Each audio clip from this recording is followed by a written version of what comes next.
Hello, it's Father Jonathan. I'm coming to you on this Monday, the Monday after Pentecost already.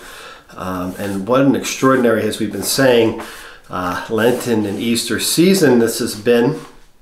And we look forward to coming back to full physical communion. As you know by now that the plans are set for us to begin to return to Mass in the next couple of weeks, and communion will start being distributed today already. And please check our website. And if you haven't received our emails, our website or Facebook for all that information. What I'd like to discuss today, if I could real quick, especially as we look at returning to, I guess, somewhat normal, for lack of a better term, Christian life with participation in the sacraments and all this stuff, is John's Gospel from yesterday, from Pentecost Sunday. And I talked about a little bit about that in my homily if you happen to watch Mass, but I also touched on Acts, and now I'd just like to focus particularly on a couple lines in the Gospel, because this Gospel has, I think, a lot of John is, and the Gospels in general, which we miss all the time, is so much about mission, about being sent.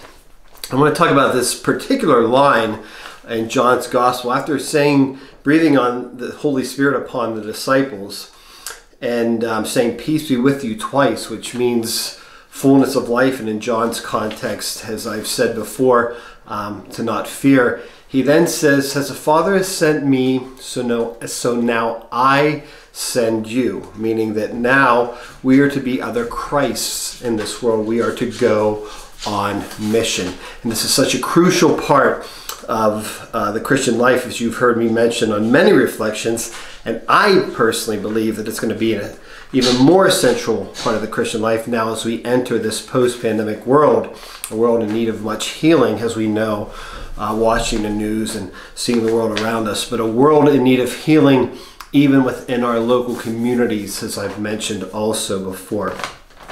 And so as I begin to see my life as being sent, as being an apostle, as being a disciple of Jesus Christ, that creates a whole different understanding of how I live my life. That when I go out into the world, whatever it is I do, whatever your job is, whatever your role in the world is, parent, grandparent, mother, father, sister, brother, lawyer, carpenter, teacher, whatever it is, that I am supposed to be the embodiment of Christ out there in the world, and that my mission in this world as a Christian is never something apart from who I am as an individual. The more we begin to believe that, the more we begin to live that, the more we'll be able to evangelize this world, as I've said before, that so desperately needs it. And Pope Francis, in his apostolic exhortation to join the Gospels, talks specifically about that. And I'd like to quote him just briefly. It's paragraph 273 of his apostolic exhortation. And he says this: "My mission of being in the heart of the people is not just a part of my life or a badge I can take off.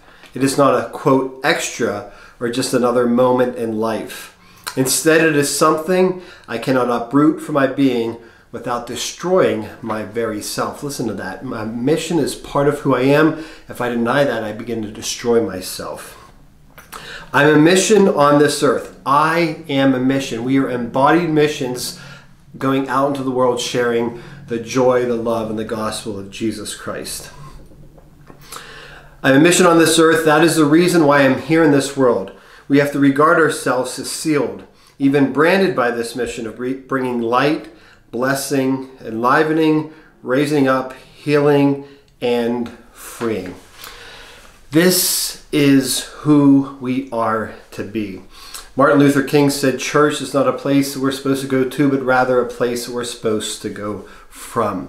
As we return to church, as we long to return to full communion whenever that's possible for each and every one of us, I hope we also have this desire to be missionaries to the world. And as I've also mentioned before, we don't have to cross seas anymore to be missionaries. We don't have to go to other countries. Rather, right outside the doors, right out of the church, and right outside our houses are now missionary territory. People longing, needing the gospel and the healing power of Jesus Christ. So I hope that we're cognizant of that, and this idea of being a mission permeates all our lives. as we go out from this pandemic, bringing life and healing to this world. This is an important part of who we are. I've stressed this over and over again. May we consider this now as we come back to Our Lady of Victory. Not that I'm just slowly returning to church where I can check off another box, but that I'm coming to church so that I can leave as a missionary to the world, as an agent of Jesus Christ to the very world that we live in. May God's love be with you always, and I look forward to seeing you very, very soon.